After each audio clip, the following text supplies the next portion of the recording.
In the late 80s, the surname Escobar was well known to almost everyone. This isn't surprising given that numerous magazines, newspapers, and television reports covered Pablo Escobar extensively. He was often referred to as the richest man on the planet and the most significant criminal, capable of affording anything he desired, including building a vast backyard zoo or purchasing a submarine. He commanded fear and respect from most Colombians. However, despite his achievements, this man's life had a less enviable side. In this video, we aim to shed light on the final years of Pablo Escobar's life. Before delving into the story, it's essential to note that various versions of events exist. These include the official account from Colombian authorities, the CIA's perspective, and that of Los Peppers. We will consider each viewpoint to provide the most comprehensive understanding of the events. In the early 90s, the United States declared an unwavering war against global drug trafficking. Although many individuals were involved in the drug trade, Pablo Escobar stood out as a prominent figure. Consequently, American intelligence agencies focused on eliminating or incarcerating the underworld leader. Additionally, the political landscape of Colombia shifted, with leaders like Sorghum and Trujillo promising to eradicate organized crime. This made Pablo an influential enemy, while other drug cartels also sought a share of power. Given the context, it's evident that pressure mounted on Pablo Escobar and the Dolinsky cartel.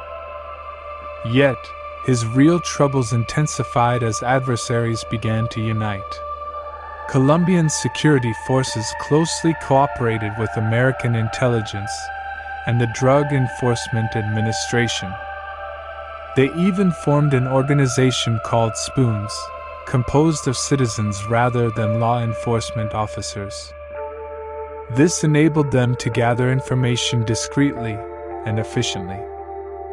Los Kick, primarily made up of former Escobar associates and Minsk cartel members, provided crucial information, contributing to their attacks on Escobar's operations. Escobar and the cartel didn't remain passive either. They retaliated against Los Kick, causing significant damage. However, the losses incurred by Los Kick were repaid with interest. For instance, if the cartel eliminated one of Los Kick's members, they would retaliate by targeting 2 or 3 Colombian security forces personnel. President Sorghum Gaviria realized that the luxury prison, La Catedral, wasn't an effective way to restrain Escobar. Consequently, an operation was planned, leading to a storming of the prison in 1992. Escobar managed to escape during the operation, causing deep frustration among the Colombian authorities. The U.S. intervention increased, granting them more latitude in combating Escobar's influence. With the failure of negotiations and escalating violence, a turning point arrived in January 1993. An explosion caused by Escobar's militants led to civilian casualties and tarnished his reputation. The government intensified its efforts, and an elite unit was trained to eliminate Escobar. The focus shifted from capturing him to apprehending his associates, yielding successful results. Pablo's family's departure plans triggered a chain of events that culminated in his demise.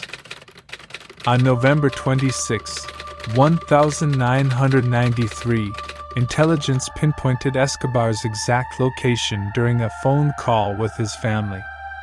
The information led to a special squad operation, and despite Escobar's resistance, he was eventually apprehended and killed.